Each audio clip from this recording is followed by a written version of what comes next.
The session of the Senate in the first regular session of the 20th Congress is hereby called to order.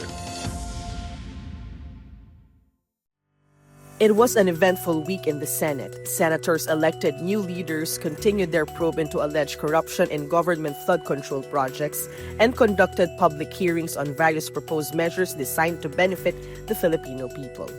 Senator Vicente Tito Sotto III, the former Senate Minority Leader, was elected and sworn in as Senate President during Monday's plenary session.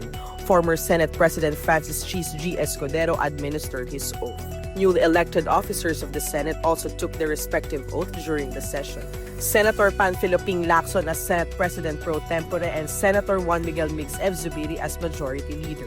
In his acceptance speech, Sotto expressed gratitude for the trust of his colleagues and emphasized his commitment to transparency, accountability, and collaborative governance. So as I said before, I will do everything in my capacity to ensure that this Senate will remain cooperative but independent, balanced, transparent, and sincere.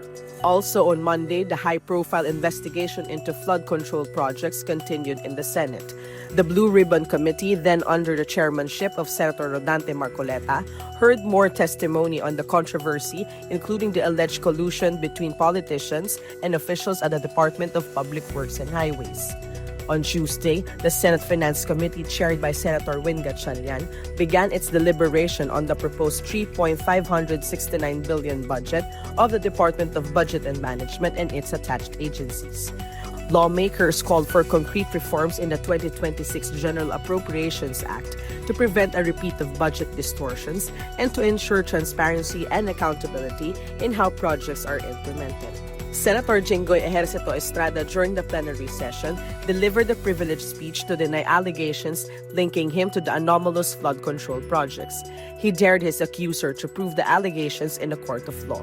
Senate President pro tempore Panfilo Lacson continued his exposé and pushed for criminal and administrative charges against officials and contractors behind substandard and ghost flood control projects in Bulacan. Last week, the Senate proceeded with the designation of new committee chairpersons, leaders for both the majority and minority blocks, as well as the composition of the Commission on Appointments.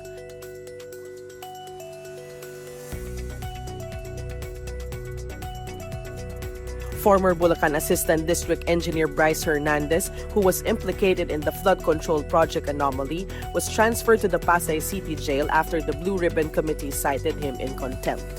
According to Senate President Vicente Tito Sotto III, Hernandez remains under the jurisdiction of the Senate despite being in an outside facility. Also during the session, Senate President Vicente Sotto III led the upper chamber in congratulating the 2025 Metrobank Foundation Outstanding Filipinos.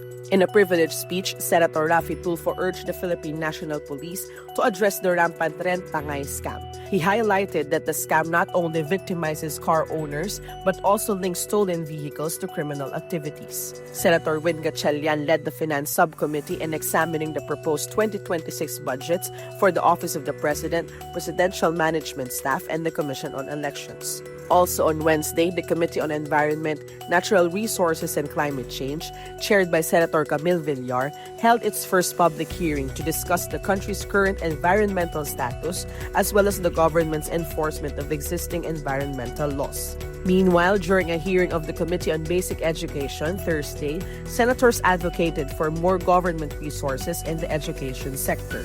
Chaired by Senator 𝗵𝗵𝗆𝗃𝗏 Aquino, the committee pushed for the funding to strengthen school-based feeding programs and improve nutrition and learning for Filipino children.